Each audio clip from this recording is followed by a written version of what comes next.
Welcome back to the Liberty and Democracy podcast. We are back after a nearly one-year break, and we are currently working on building several new websites connected with this podcast. From now on, we plan on offering weekly episodes to freedom and democracy-loving people from all over the world. We're happy to continue sharing our episodes with you. In today's episode, we focus on the courageous people of Iran. Today's episode is thus titled, "You Were Born Free: A Message of Truth, Hope, and Dignity for Every Iranian Who Has Ever Asked, Is This All There Is?" You were born free. A message of truth, hope, and dignity. For every Iranian who has ever asked, is this all there is? The most courageous act is still to think for yourself. Aloud. Coco Chanel. To you, reading these words, whether in Tehran or Tabriz, Isfahan or abroad, in secret or in the brief quiet of a moment alone, this article is written for you. Not for governments. Not for ideologues. For you, the human being, the Iranian, the person whose dreams, whose voice, and whose very soul belong to no regime and no ruler. You deserve the truth.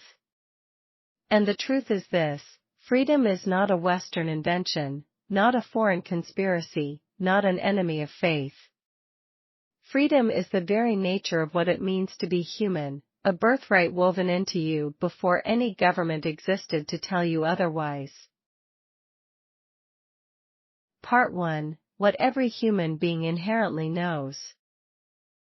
Freedom is written into your soul. Before any constitution was drafted, before any king ever sat upon a throne, before the first prison wall was ever built, human beings knew something in the marrow of their bones: they were not meant to be caged.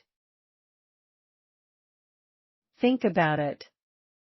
You do not have to be taught to want freedom. A child does not need a textbook to know the difference between being held and being embraced, between a door being locked from the outside and one they may open themselves. The longing for freedom is as natural as the longing for water or air.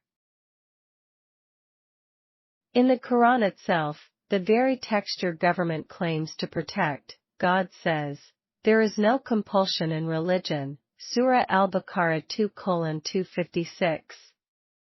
God Almighty, who created the heavens and the earth, chose not to force belief. He gave you a mind and a will. If the Creator of the universe honored your free will, what authority does any government on earth claim to override it? We created man in the best of forms. Quran, Surah Ad-Tin 95:4. You were created with dignity. Kurma, dignity, is not something a government grants. It is something a government can only violate. And when a government violates your kurma, it is not acting in the name of God. It is acting against God's design. Democracy is not un-Islamic, tyranny is. Let us be clear about what democracy means at its core. It is the principle that the people who live under a government should have a say in how that government rules. It is the idea that power does not belong to one man, one family, or one clergy. It belongs to the nation, the people, the citizens. Throughout Islamic history, great scholars understood this instinctively. The concept of shura, consultation, is embedded in Islamic governance. The Prophet Muhammad, PBUH, consulted his companions. The early caliphs were held accountable by the community. The Quran itself says, "And their affairs are conducted through mutual consultation," Surah Ash-Shura 42:38. The idea that one man can rule an entire nation by divine right, unchallenged, uncheckable, and unaccountable to the people, is not Islam. It is autocracy dressed in religious clothing, and there is a difference. Personal freedoms, the right to speak, to worship or not worship as your conscience guides you, to dress as you choose, to love who you love, to read what you wish, to assemble and organize, are not gifts from the state. They are yours. They belong to you by virtue of being alive and being human. Part 2. Understanding the chains, how the Islamic Republic maintains control. To break free, one must first understand the cage. The Islamic Republic of Iran, since its establishment in 1979, has deployed a sophisticated, multi-layered architecture of control. Understanding these mechanisms is not cynicism, it is clarity. 1. The myth of divine mandate. The regime's foundational claim is Vilayat-e Faqih, the guardianship of the Islamic jurist, a doctrine invented by Ayatollah Khomeini which claims that a supreme religious scholar has God-given authority to govern all aspects of society. This doctrine has no precedent in classical Islamic jurisprudence. Most Shia scholars, both historically and today, reject it. It is a political doctrine masquerading as theology, designed to make obedience to the supreme leader equivalent to obedience to God. Question the leader, and you are told you are questioning God. This is not religion. This is manipulation. 2. The security apparatus, walls of fear. The regime has constructed one of the most extensive domestic surveillance and enforcement systems in the world. This includes the Islamic Revolutionary Guard Corps, IRGC, a parallel military force whose primary mission is not defending Iran from foreign enemies, but defending the regime from its own people. It controls vast economic interests, answers directly to the supreme leader, and operates beyond civilian oversight. The Basij, a paramilitary militia that acts as the regime's street-level enforcement arm. They beat protesters, monitor neighborhoods, and enforce social codes, functioning as a force of social terror. The Ministry of Intelligence, VIA, and other security organs. Multiple, overlapping intelligence agencies that surveil citizens, infiltrate opposition groups, and conduct arbitrary arrests, torture, and disappearances. The Morality Police, Gashti-Irshad. Uniformed enforcers who patrol public spaces to impose mandatory dress codes and behavioral restrictions, targeting women in particular as symbols of state control over the body. The machinery of fear is intentional. When you do not know who might be informing, when arrest can come without warning, when families are punished for speaking, silence becomes the rational choice for survival. This is by design. 3. Economic strangulation as dependency. The regime controls vast segments of the Iranian economy through the IRGC and clerical foundations, boniads.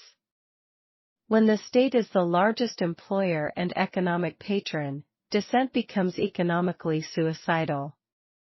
Millions of Iranians depend on regime-connected institutions for jobs, housing, and business licenses. This is not coincidence, it is leverage. Economic desperation is weaponized to buy silence or compliance. 4. The judiciary as a tool of repression. Iran's judiciary is not independent. Judges are appointed through processes controlled by the supreme leader. Courts are used to sentence journalists, activists, students, lawyers, and ordinary citizens who speak out. The charge sheets are familiar: spreading corruption on earth, enmity against God, insulting the supreme leader. These are not legal charges. They are political punishments wearing legal costume. Iran is consistently among the world's top executioners, using capital punishment not just for violent crimes, but as a political weapon against protesters, dissidents, and minorities. 5. Control of information and narrative. The regime controls state broadcasting, filters the Internet. Iran has one of the world's most sophisticated Internet censorship systems, and has systematically imprisoned or killed journalists and bloggers. It promotes a relentless narrative that all problems are caused by foreign enemies, that Western influence is a virus, that those who demand rights are agents of America or Israel. This narrative serves to redirect legitimate anger outward and to make the demand for freedom seem like treason. Yet Iranians, ingenious, resourceful, educated Iranians, have never stopped finding ways around the walls. VPNs, satellite dishes, underground networks, coded language. The Iranian people have always known that the information their government gives them is a cage dressed as a window. 6. Divide and conquer, ethnic and religious tensions. Iran is a beautifully diverse nation: Persian, Azerbaijani, Kurdish, Arab, Balochi, and more. The regime has at times exploited ethnic and sectarian divisions to prevent unified national opposition. When Kurds and Arabs and Persians are taught to distrust each other, they cannot stand together.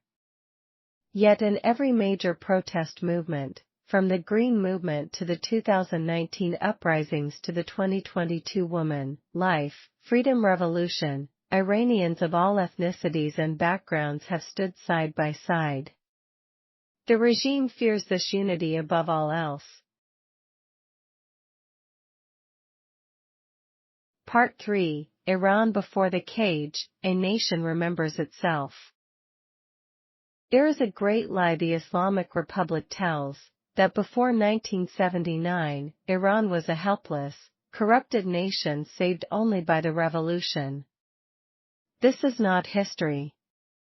This is mythology written by those who needed to justify their seizure of power.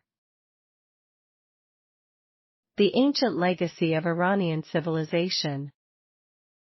Iran is one of humanity's oldest and most magnificent civilizations. The Persian Empire, under Cyrus the Great, produced what is considered by many scholars to be the world's first charter of human rights, the Cyrus Cylinder, written in 539 BCE.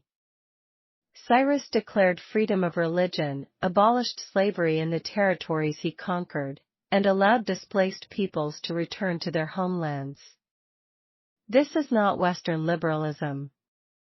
This is Persian civilization, thousands of years before the term human rights was coined in Europe. I am Cyrus, king of the world.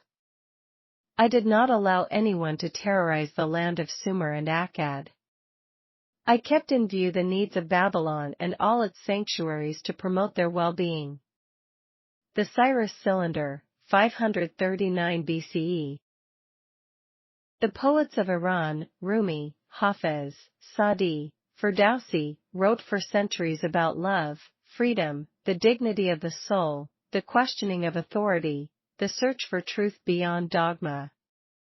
They are beloved not because they submitted to power, but because they spoke truth to it, in verse so beautiful it could not be silenced.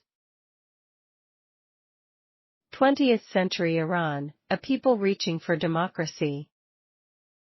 In 1906, Iranians rose up and wrested a constitution from the Qajar monarchy, one of the earliest constitutional revolutions in the Muslim world. They fought for a parliament, for rule of law, for limits on autocratic power. The constitutional revolution was an Iranian achievement, an Iranian dream, born entirely from within. In the 1950s, Prime Minister Mohammad Mossadegh, democratically elected, widely beloved, nationalized Iran's oil industry, arguing that Iranian resources should serve the Iranian people. He was overthrown in a CIA and MI6-backed coup in 1953, and the Shah was reinstalled with expanded powers. This betrayal by foreign powers left a wound in the Iranian consciousness that the revolution's architects would later exploit. But let us remember, even before the 1979 revolution, there was a vibrant Iranian civil society. Women attended universities. Artists created freely. Iran had poets, filmmakers, intellectuals, feminists, and activists. Tehran was a city of bookshops and cinemas and debate. Iranian women had gained the right to vote in 1963. The country was far from perfect, the Shah's Savak secret police was brutal, and political opposition was suppressed. But the aspiration was always there, to be a modern, free, sovereign nation. The 1979 revolution was not simply an Islamic revolution.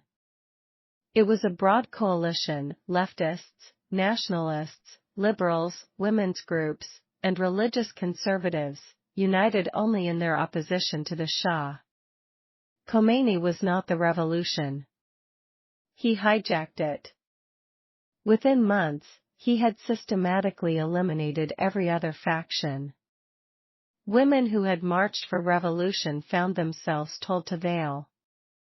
Newspapers were shut. Leftist allies were executed. What began as a people's uprising became a clerical monopoly on power. This history matters because it tells you something essential. The desire for freedom in Iran is not imported. It is native. It is ancient. It predates the Islamic Republic by thousands of years, and it will outlast it. Part 4, You Are Not Alone, the Evidence That Change is Coming. A generation that refuses to be silenced. In September 2022, a 22-year-old Kurdish Iranian woman named Mahsa Jina Amini was arrested by the morality police for allegedly wearing her hijab improperly. She died in custody. The regime expected, as it had so many times before, that protests would flare and die. They did not. What followed was the most sustained, geographically widespread, and sociologically diverse uprising in the history of the Islamic Republic. Zan, Zendegi, Azadi, woman, life, freedom, a Kurdish slogan became the rallying cry of an entire nation. Young women burned their headscarves in the street. Schoolgirls chanted against the supreme leader. Oil workers struck. Bazaris closed their shops. The revolt stretched from Tehran to Kurdistan, from Sistan Balochistan to Azerbaijan.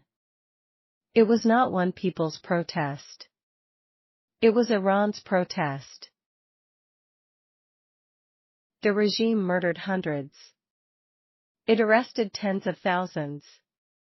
It tortured, it executed, it threatened families. And still the resistance continues, in acts of daily defiance, in art, in the refusal of millions of women to comply with mandatory hijab, in the underground networks of lawyers defending political prisoners, in the voices that refuse to be silenced. Woman, life, freedom, the voice of a generation that will not be erased. The demography of hope. More than 60% of Iran's population is under the age of 35. This is a generation that grew up with the internet, that has tasted global culture and connection, that has been educated to high levels by a system that simultaneously tried to indoctrinate them, and largely failed. They know what they are missing. They know what the world looks like beyond the walls. And they are not willing to settle. Iran's literacy rate is over 85%. Women make up more than half of university entrants. A regime that educates its women and then tries to subjugate them has made a fatal contradiction.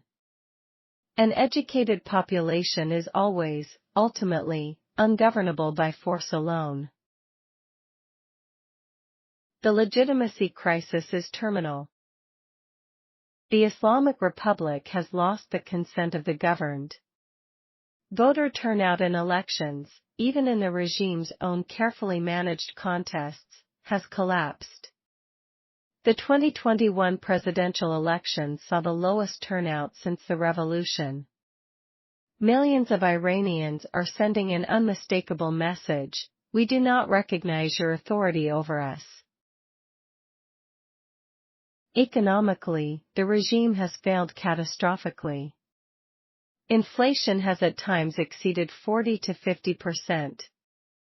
The rial has lost over 99% of its value against the dollar over the past 4 decades. Unemployment, particularly youth unemployment, is devastating. The regime has had oil wealth, a highly educated population, and geographic advantages, and has produced poverty, brain drain, and economic ruin. This is what happens when a country is run not for its people but for a ruling class's survival. The clerical establishment itself is divided. Senior Grand Ayatollahs in Qom have quietly rejected or distanced themselves from Velayat-e Faqih. The Islamic Republic is not even speaking for all of Shia Islam, it is speaking for itself. Part 5. What Iran will look like when it is free. Let us dare to imagine. Not as fantasy, but as a serious act of will, because a people who cannot imagine their freedom cannot build it. A constitutional democracy. A free Iran will have a constitution written by Iranians through free deliberation, not imposed by a revolution's winners.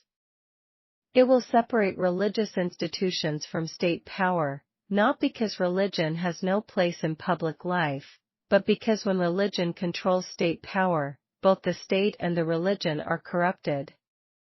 Citizens will elect their representatives in free and fair elections. No office will be hereditary or divinely appointed. No citizen will be above the law. No citizen will be below its protection. The rule of law, not men. Courts will be independent. Judges will not be appointees of a supreme leader but servants of the law. A person accused of a crime will have the right to a fair trial, to legal representation, to appeal. The death penalty will not be a political tool. Prisons will not be chambers of torture. Enemy of God will not be a legal charge. Dissent will not be a crime. Personal freedom as sacred. Women will decide for themselves what they wear, where they go, whom they marry, what career they pursue. No morality police will patrol the streets. A woman's testimony in court will carry the same weight as a man's. No woman will need a male guardian's permission to travel or obtain a passport. The body of an Iranian woman will belong to her alone. Iranians will be free to practice their faith, or not practice any faith. Sunni, Shia, Christian, Jewish, Zoroastrian, Bahá'í, Sufi, secular, agnostic, all will be equal before the law. No belief will be criminalized. Conscience will be inviolable. The press will be free. Journalists will not be jailed for reporting. Citizens will be able to post, write, speak, and assemble without fear. The internet will not be filtered. Books will not be banned. Art will not require ideological approval. Economic Renaissance. When the IRGC's economic stranglehold is broken and the boniads are dissolved or privatized, Iran's genuine economic potential will be unleashed. Iran has an extraordinarily educated population, vast natural resources, a strategic geographic position connecting East and West, and a diaspora of millions of talented Iranians around the world eager to invest in and return to a free homeland. Economists who have studied Iran's suppressed potential speak of possibilities for explosive growth, a regional economic powerhouse, a new hub of science, technology, and culture. The Iranian diaspora alone, with its doctors, engineers, entrepreneurs, artists, and academics, represents an enormous reservoir of talent and capital waiting for the moment it can come home. When Iran is free, they will come. They will build. They will invest. They will bring skills and resources and love for a homeland they never stopped mourning. A leading light in the region and the world. A democratic Iran will not be an isolated, sanctioned, internationally feared state. It will be a full member of the community of nations, trading, cooperating, contributing. It will not need to fund proxy militias across the region to project influence through fear. It will project influence through culture, commerce, education, and diplomacy, the soft power of a civilization that once, and will again, lead the world. Iran's voice in the Muslim world will be powerful, not as the exporter of armed revolution, but as the living proof that a Muslim-majority nation can be free, democratic, prosperous, and proud. This will matter not just for Iranians, but for every person across the Middle East and beyond who dares to dream of the same. Part 6, A Message of Hope, to you, reading this. The darkest hour is just before the dawn. Thomas Fuller. You may be reading this in exhaustion. Perhaps you have been protesting and losing, grieving and rising, hoping and being crushed, so many times that hope itself feels like a luxury you cannot afford. Perhaps you have buried a friend or a child killed by a bullet or a rope. Perhaps you are in exile and the word home breaks your heart. Perhaps you are inside Iran right now, reading this with one eye on the door. Whatever your situation, hear this. The fact that you are still asking, still reading, still thinking, still feeling that burning thing in your chest that refuses to accept that this is all there is itself the proof that the regime has failed to do what it most needed to do, extinguish the human soul. They have not succeeded. They will not succeed. Not with you. Not with millions like you. History is on your side. No authoritarian regime in history has lasted forever. Not the Soviet Union. Not apartheid South Africa. Not Pinochet's Chile. Not Franco's Spain. Not the Shah's Iran. Not East Germany. Every closed system eventually collapses under the weight of its own contradictions, when it can no longer provide, no longer persuade, and no longer pretend that the people consent. The Islamic Republic is showing every sign of a regime in its terminal phase. The economy is broken. The legitimacy is gone. The young generation is not afraid in the way earlier generations were. The security forces themselves are increasingly drawn from a population that is suffering. The clerical establishment is fractured. All the instruments of control are still in use, but they are being used harder and harder to produce diminishing returns. That is not strength. That is desperation. The seeds you plant now matter. You may not see the full flowering of freedom in your own lifetime. That is the hardest truth. But what you do now, every act of resistance, however small, every conversation you have that plants a seed of doubt in someone who accepted the regime's narrative, every child you raise to know their own dignity, every moment you refuse to perform belief you do not hold, every network of solidarity you build, every voice you amplify of someone being silenced, all of it matters. All of it is building the Iran that is coming. The men and women who sacrificed for Iran's constitutional revolution in 1906 did not all live to see a free Iran. But what they built could not be unmade. The dream they dreamed became the inheritance of those who came after. You are that inheritance. And you are building the inheritance of those who come after you. Practical hope, what sustains a movement?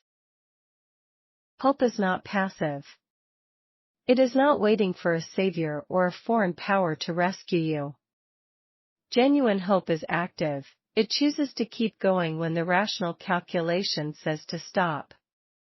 It is choosing to protect a neighbor under threat. It is choosing to remember the names of those who died. It is choosing not to teach your children that this is normal.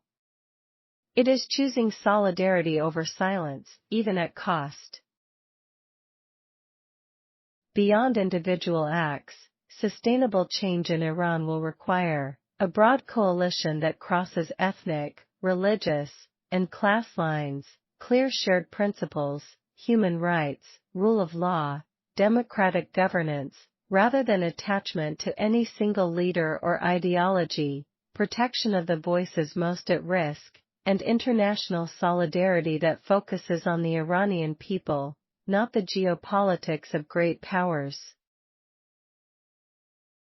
The Woman, Life, Freedom movement showed the world something remarkable, that millions of Iranians, with no single leader, no foreign direction, no armed organization, could sustain a nationwide uprising driven purely by the force of moral conviction and mutual courage. That is something no regime can fully control. That is what makes it so dangerous to those in power, and so full of promise for those who love freedom. Conclusion: you were born free. The Islamic Republic of Iran did not create you. It does not own you. It cannot define you. Its laws do not determine your worth. Its prisons cannot imprison your soul. Its silence cannot silence what you know to be true. You were born free. You were born with a mind that thinks, a heart that feels, a conscience that knows the difference between justice and oppression.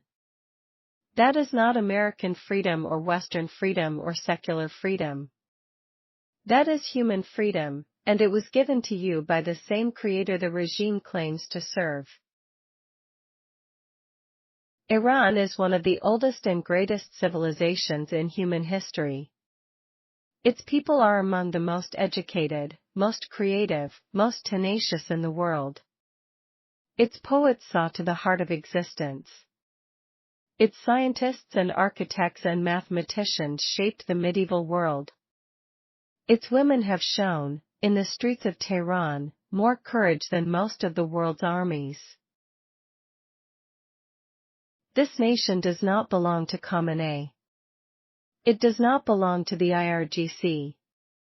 It does not belong to any faction that took power by force and kept it by fear. Iran belongs to Iranians. To you. To your children. To the Iran that was, and to the Iran that will be. Azi mast kobar mast, from us it comes, upon us it falls. The power to change Iran has always been, and will always be, within its own people.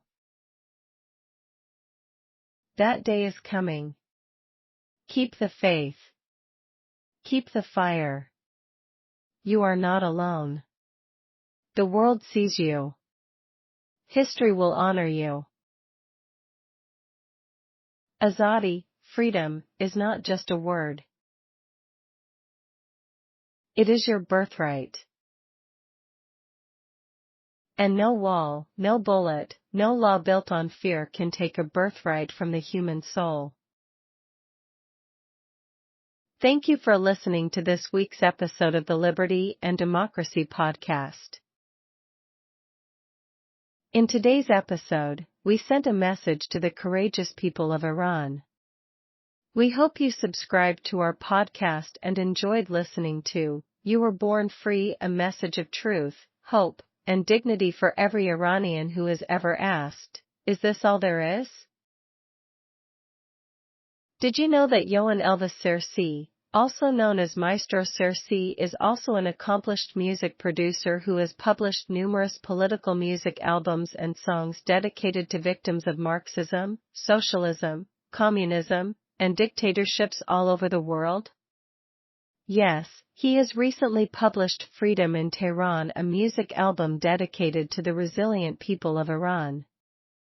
Freedom in Tehran is available on Apple Music, iTunes, Spotify, and numerous other streaming platforms available all over the world.